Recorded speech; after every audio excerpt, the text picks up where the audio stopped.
Hey guys, it's Mike here, and welcome to another edition of Dragon Ball Super Reviews, which I'm going to be reviewing Dragon Ball Super Episode 39, and then doing my predictions for what's going to happen in Episode 40. Well, a lot of stuff happened on this newest edition of Dragon Ball Super, and there's a lot of stuff to talk about, so without further ado, let's get started. So the newest edition of Dragon Ball Super left us off in the same spot that we left off on the previous episode. Hit had just defeated Vegeta during their fight, even though Vegeta was the Super Saiyan God Blue, and Hit then was starting to fight Goku. However, Goku was aware of his Toki Tobashi technique, which allowed him to go forward 0.1 seconds in time, so he was able to predict and block attacks from Hit, and then started to get the advantage by knocking him back. Goku said that he was going to use his full power, Hit did too, and that led into this episode. And right away, to start off the episode, Goku transformed into his Super Saiyan Blue form. After that, he got into a fighting stance, and their fight was underway as Goku started going back and forth with Hit, knocking him back and getting the better of him in the flurry of attacks. The fight continued on in this kind of fashion, really similar to, say, a Dragon Ball Z fight during its height, and that's definitely a good touch here because, you know, the actual feeling of Dragon Ball Z in many cases has not really been felt in some of these matches that we've seen in Dragon Ball Super up until right now. So seeing these characters going back and forth in these kind of flurry of attacks and speed blitzing is something that's really nice to see. It's a really nice touch in this episode. But as we could see, Goku started to get the advantage even though Hit was blocking some of his attacks and knocked Hit back. Goku is really confident. Hit got into another fighting stance and activated his Toki Tobashi time skip time freeze technique. And you know, at the end of the last episode I had said that I wish that we got to see this technique through Hit's perspective, through his point of view, kind of similar to how we saw Goku, you know, using the instantaneous movement during the second Cooler film when he went to the pocket dimension, and of course with the fight with Guldo, Vegeta, Gohan, and Krillin, and we actually got to see it in this episode. Everything kind of turns white and the ground below seems cracked and blue, and Goku, you know, looks kind of white in this case, which, you know, a lot of people are going to say, oh, Super Saiyan White confirmed, even though obviously it's not. But Hit came right towards Goku, ready for a punch, but Goku again predicted exactly where Hit was going to be and leveled him in the stomach with a punch of his own, sending him flying backwards and smashing onto the ground. However, Hit stood up and started to actually power up, and we saw this really cool scene, again, Dragon Ball Z-like, where Hit became surrounded by an aura, charging up his power against Goku. After that, the two of them went at it again, and Hit actually started to get the advantage over Goku, seemingly out of nowhere. The two were going back and forth with their punches and during this fight, and it seemed like Goku regained the advantage. However, Hit started to come back and was actually able to hit Goku in the stomach with his elbow with the Toki Tobashi technique. Hit then explained something really interesting to Goku and the audience, in which he discussed how basically he does not power up similar to a Saiyan by transforming and gaining power that way. However, over the course of a fight, his powers will increase and so will his skills. So with this fight and him being on the losing side up until this point, he was able to stretch out the period of time that he could freeze to 0.2 seconds. He then, funny enough, explained that basically that scene of him powering up was actually just for show for Goku, and he really just powers up normally without even needing to do that. But during the scene, Goku is down on the ground, and Champa kept yelling over to Hit to finish him off. However, Hit basically allowed him to stand up because he was able to help him progress even further in his power in strength and using the Toki Tobashi. So it seems like this is some kind of, you know, respect thing, which is pretty cool and adds another layer to this character of Hit, who is basically the big bad guy of this arc, if we even have a villain in this case. But once again, Goku and Hit got into another fighting stance ready for another charge, when suddenly Hit froze time and hit Goku with a barrage of attacks, hitting him and punching him and kicking him in his vital points on his body in a flurry of attacks that Goku was unable to block, before time goes back to normal and Goku falls down into a slump on the ground. With that, Hit was under the impression that Goku had lost and called over the referee to count him out. However, Goku got back to his feet to the shock of Hit. Goku then revealed that he had another trick up his sleeve, a technique that he had not used up until that point in time. Goku charged up and channeled his ki, but then dropped it suddenly and said the magic words, Kaioken. And suddenly his blue aura was engulfed in a red aura, the red aura of the Kaioken transformation, as he tells Hit that he powered up to 10 times what he just was in that fight. And man, I don't know if you can tell, but the animation in this scene was amazing. And really, that's the case for this entire episode, especially after this point in time, as Goku goes flying towards Hit and then disappears behind him, showing his speed and that Hit cannot even follow his movements. But we do flash over to Beerus, and kind of a funny and interesting scene. Beerus says that he dreads the idea of Goku using his Kaioken Kaioken against him if they were to fight in the future. But if Goku at this point is actually 10 times stronger than he was when he was a Super Saiyan Blue, realistically, it would make sense that he'd be stronger than both Beerus and even Whis at this point in time. But that does directly contradict the idea that Toriyama put forward recently in the interview, in which he stated that he had no intention of Goku or Vegeta surpassing Beerus or Whis at this point in time. So either power scaling at this point in time seems to be thrown completely out the window, or Toriyama is of course trolling us in that interview, and he really did have intentions for Goku to surpass both of them. But considering their reactions, it doesn't really seem like he has as of yet, as they would have been able to tell just by sensing him. And then of course we have an interesting flashback from Vegeta, in which he remembers the fight between himself and Goku during their initial fight in the Saiyan saga, in which Goku charged up his Kaioken Kamehameha against Vegeta's Gallic Gun, which of course Vegeta was on the losing side in that epic energy clash. And then of course it's also explained that basically the reason why Goku had not used the Kaioken in his normal Super Saiyan form up until this point in time is because it would basically be suicide and he'd basically blow himself up. However, Super Saiyan God Super Saiyan, or Super Saiyan Blue in this case, basically has really great ki control, considering, you know, how they basically control their ki in order to enter that form. So now through using that form, they are able to capitalize on this, and Goku is able to use his Kaioken. Now I do kind of have some issues with this. First off, Vegeta seems kind of surprised and annoyed that Goku has once again surpassed him. However, it doesn't really make a lot of sense that Vegeta would not have known this up until this point in time.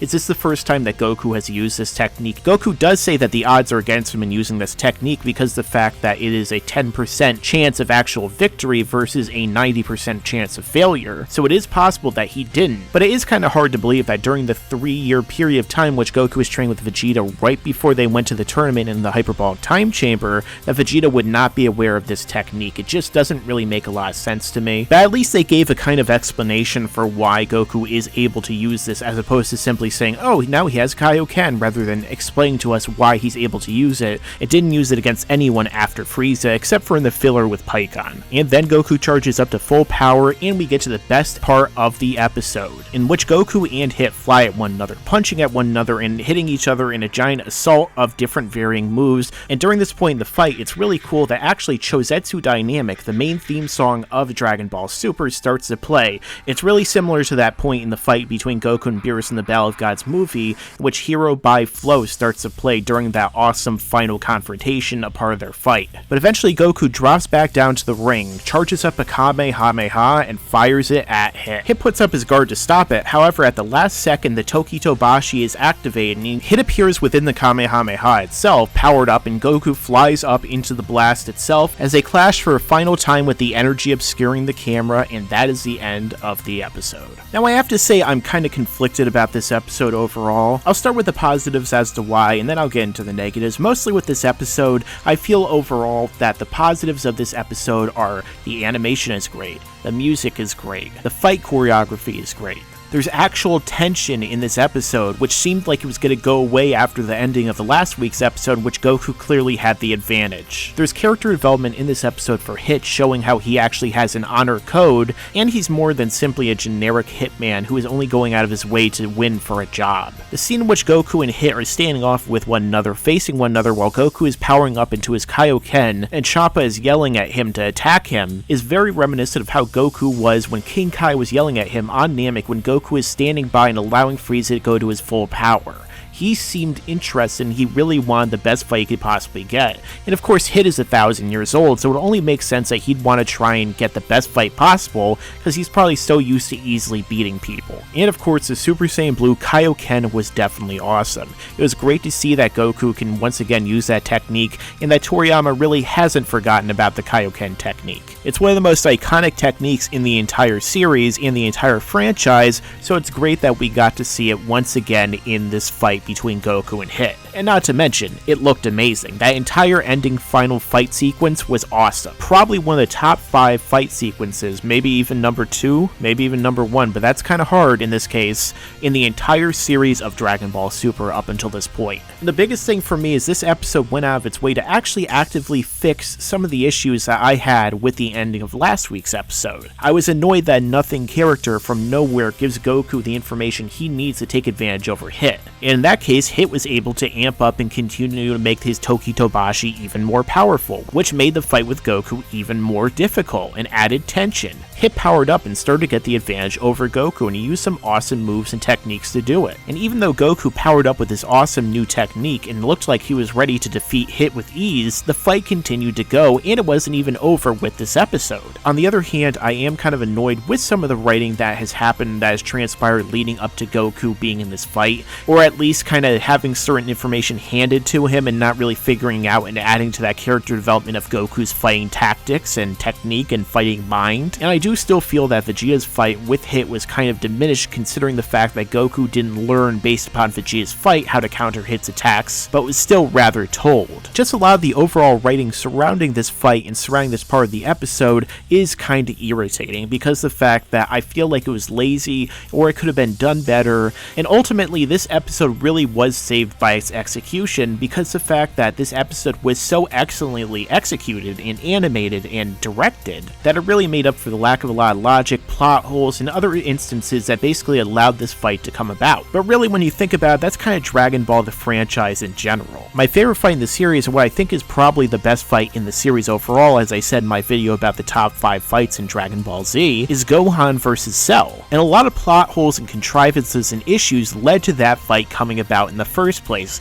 Realistically, when Goku blew off Cell's head, he should have killed him. There's no reason Cell should have even gone back 4 years and a year before Trunks did, creating the entire timeline and allowing him to eventually succeed to get his perfection. The entire Cell saga is filled with nothing but plot holes. But ultimately, it's the execution, the animation, the music, everything that goes into making characters like Cell such a big threat. The tension, everything that went into them, it's so emotionally weighty and is so well done that ultimately, just as Dragon Ball in general does this all the time, it kind of makes up for a lot of the mistakes and issues and bad writing and everything that leads into it. Because ultimately, Dragon Ball is a series that's based upon great moments and great execution. So even though we complain about all of this, even though I have a series about plot holes and issues, I'm certainly going to be able to do a lot more with the series considering a lot of stuff that's happened in it. Ultimately, none of that really matters when we're seeing an awesome fight sequence like Goku versus Hit and really enjoying the overall emotional impact and just the greatness and kind of euphoria of watching such a well done fight scene and a well done fight in general. But talking about this fight right now, I feel like we should probably get into my next episode predictions. And as we can see, the fight is not going to be over with that final clash that we have in the next coming episode, as the two are still going back and forth. And we actually see that Goku almost looks like he's been knocked out or defeated in this fight by Hit.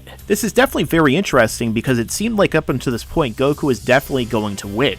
However, the fact that they're showing Monaka in this case, acting afraid, kind of makes me wonder if Toriyama and Toei are just trolling us with some of those next episode previews, and Monaka really is going to fight Hit after all. Basically, the entire time I was watching this tournament, I really hoped to see Monaka versus Hit and Monaka in the final round. Even after last week's episode, which they revealed that he's basically weak and quote-unquote an amateur, I wouldn't even mind if Monaka still fights Hit and wins the tournament. I mean, think about it. Maybe Goku wears Hit down to such a degree that when Monaka steps into the ring, even though Monaka is quote-unquote weak, even though he took a punch to the face from Goku in his base form after all that time training, and he just beats him because he's so weakened and tired, he probably nudges him over like Homer Simpson when he was fighting boxers in The Simpsons in the early episodes. Except for Mike Tyson, of course. He kicked his ass. It would definitely be great to see this all come about. And I would really, really hope that that's the direction that they're going to go in, although I still kind of feel like next week, Goku is probably going to win because, they built that up so excellently, and even though I still kind of wish that someone else like Monaka or, another teammate would have won the tournament, or Team Universe 6 would win because that would be even more interesting,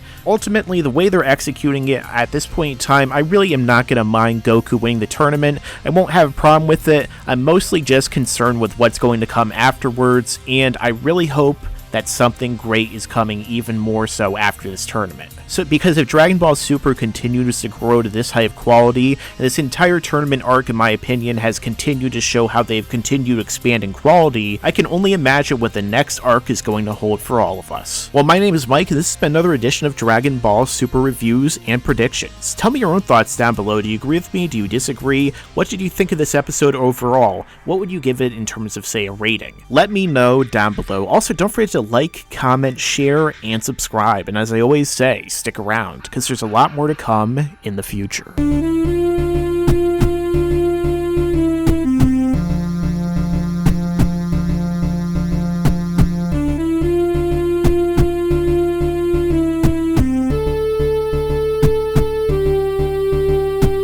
And you better subscribe!